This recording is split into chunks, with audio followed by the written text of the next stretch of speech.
forgot to ask to be RSVP live. 50 people unemployed just here. Just in Louisiana. I mean, just in New Orleans. Just in New Orleans. And they got one in Baton Rouge, too. Yeah. Right. They don't do abortions. What they do, however, is provide cancer screenings.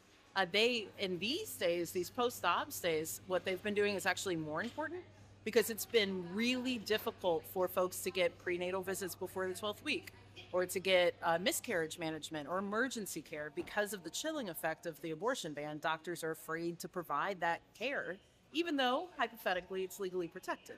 Planned Parenthood stood up and filled that gap the way that they always do and always have. So not only are we losing the services that they're known for, we're also losing more than that. We're losing the stuff that nobody else was brave enough to do.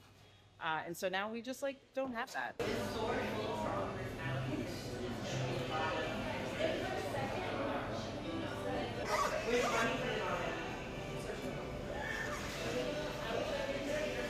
No, it can't be. Just thinking about the staple and the name recognition of the place, I can't imagine that something with such value would close. And another one of those. Yeah. We have all of these lovely cards. Because I'm not just thinking about myself, I'm thinking about my own family, as well as my community members who need a place to go for reproductive health care. We don't always have the luxury of going into the hospital or seeing an OBGYN. So sometimes community places are where we get our start. We being those with uteruses, those who need reproductive health care, we usually seek out the most safest places, and those places are in the community. So Planned Parenthood is a place that felt like a safety net for our community.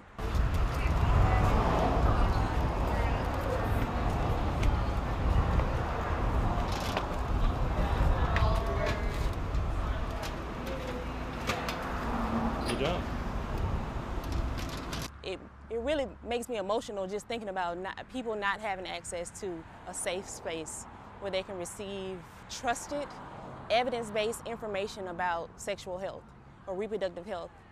I think that means that we won't have safe spaces. That means that people will go and walk about their life uneducated about their own reproductive health care, or just not a place to go where you can ask questions and feel safe.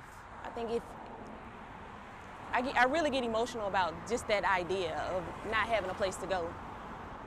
And what does that look like in the future for us?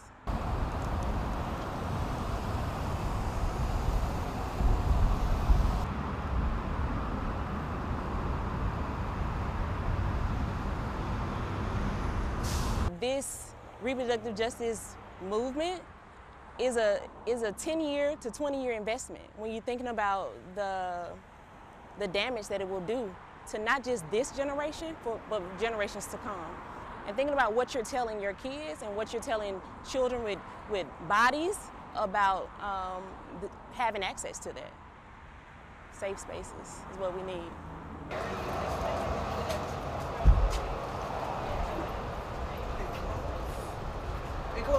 Jelajahi cara baru mendapatkan informasi. Download MetroTV Extend sekarang.